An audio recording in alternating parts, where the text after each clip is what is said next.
Bien, chers amis, nous poursuivons le deuxième tour de méditation sur l'appel à la conversion. Et nous arrivons aujourd'hui à la troisième méditation qui sera une suite de la précédente. Il était question des raisons de la conversion. Nous en avons évoqué deux, le désir d'accéder au bonheur et le souci de quitter le péché qui est une vraie misère.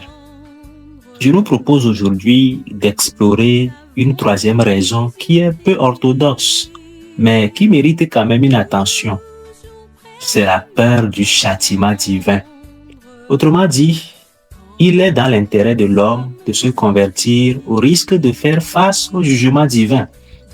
Pour nous aider à comprendre cette réalité, je parlerai de la théologie de la rétribution et de la pédagogie de la peur. Comment expliquer la théologie de la rétribution? Pour faire simple, nous pourrons l'exprimer dans cet énoncé. Conduisez-vous bien dans la vie et il ne vous arrivera que du bonheur. Si vous vous conduisez mal, vous serez punis. Les bons sont toujours récompensés, les mauvais sont toujours punis. Je vous raconte une vidéo rencontrée sur le net tout récemment. Le frère Paul Adrien, pour ceux qui ne le connaissent pas, est un prêtre dominicain et vidéaste français. Sa particularité est de prêcher l'évangile à travers l'humour. Alors voilà le frère qui, au cours d'une nuit, rencontre un problème d'insomnie vers 3 heures du matin. Ne sachant quoi faire, il prit sa Bible pour lire comme un bon chrétien. Et le premier passage sur lequel il tombe est celui d'Isaïe 42, verset 22, qui dit « Pour le méchant, pas de repos. » Quel message! Qu'est-ce que Dieu est en train de lui révéler? Et qui est le méchant? Donc l'insomnie serait son châtiment. Cette histoire nous introduit dans la théologie de la rétribution. C'est une pensée religieuse largement répandue sur les peuples anciens, Babylone, la Syrie, l'Égypte, et cela n'a pas manqué d'influencer le peuple d'Israël. Cette théologie véhicule l'idée d'une justice divine. La théologie de la rétribution chez le peuple d'Israël est un thème central de l'Ancien Testament.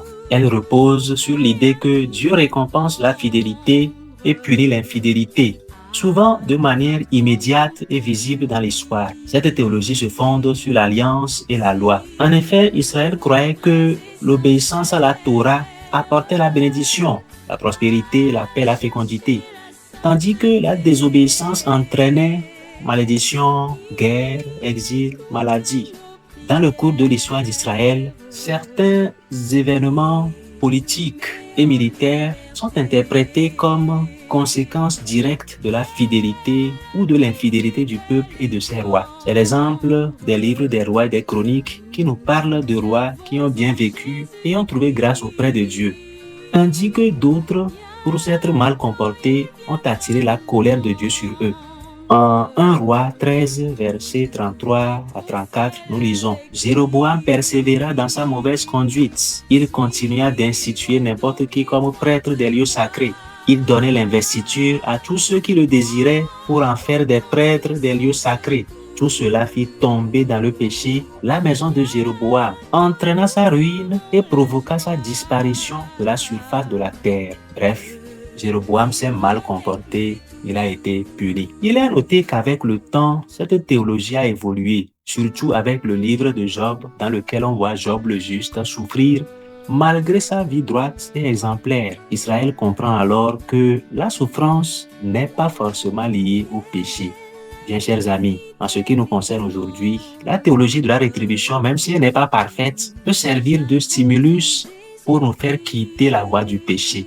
Même si Dieu ne nous punit pas immédiatement pour nos péchés, c'est une vérité que nos péchés ont des conséquences sur nous et sur les autres. L'abus dans l'exercice de la responsabilité peut par exemple nuire au bien-être des autres. La persistance dans le péché d'orgueil par exemple peut rendre difficile nos rapports avec les autres, voire même blesser ceux qui nous sont chers. Être obstiné dans les péchés de la chair peut par exemple porter atteinte à notre dignité, à notre personnalité, à notre estime de soi, parfois même à notre santé physique ou psychique. Répondre à l'appel de Dieu nous invitant à la conversion est alors pour nous une voie de salut. Dieu t'appelle à la conversion, Dieu nous appelle à la conversion. Aujourd'hui, écouterez-vous sa parole? Prions. Seigneur, dans le silence de ce carême, je contemple ta justice et ta miséricorde. Tu rappelles à ton peuple que la fidélité conduit à la vie et que l'infidélité mène à la perte. Mais tu n'abandonnes jamais ceux qui reviennent vers toi. Je reconnais mes égarements, mes choix qui m'ont éloigné de ton chemin. Je dépose devant toi mes faiblesses et j'accueille ton appel à la conversion. Fais grandir en moi un cœur nouveau, capable d'aimer, de servir, de pardonner. Que mes pas suivent ta lumière et que ma vie devienne un témoignage de ton amour. Dans l'espérance de la résurrection, je choisis aujourd'hui la bénédiction et je me confie entièrement à ta miséricorde. Ainsi soit-il.